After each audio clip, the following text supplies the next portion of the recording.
ভ্রমণ পিপাসুদের জন্য একটি নতুন নিয়ম আনতে যাচ্ছে থাইল্যান্ড।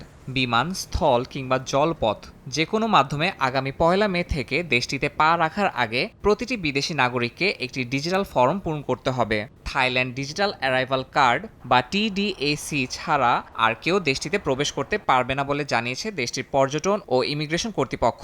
পরিবার বা দলবদ্ধ ভ্রমণ হলেও প্রতিটি যাত্রীর জন্য আলাদাভাবে TDAC ফর্ম পূরণের নির্দেশ দেওয়া হয়েছে। পর্যটন, ব্যবসা বা ট্রানজিট যেই কারণেই থাইল্যান্ডে প্রবেশ হোক না কেন, এই ফর্ম জমা না দিলে ঢোকা যাবে না। TDAC ফর্মটি 3টি অংশে বিভক্ত। প্রথম অংশে নাম, জাতীয়তা, পাসপোর্ট নম্বর সহ ব্যক্তিগত তথ্য দিতে হবে।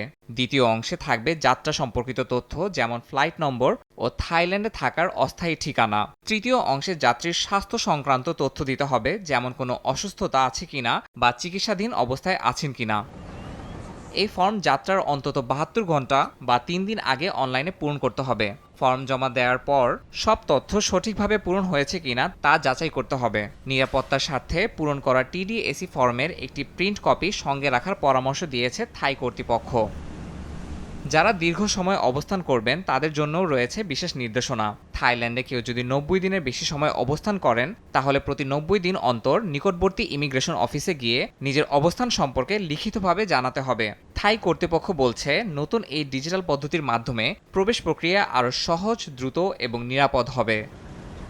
ইয়াসিন মোহাম্মদ জিসান, সময় সংবাদ।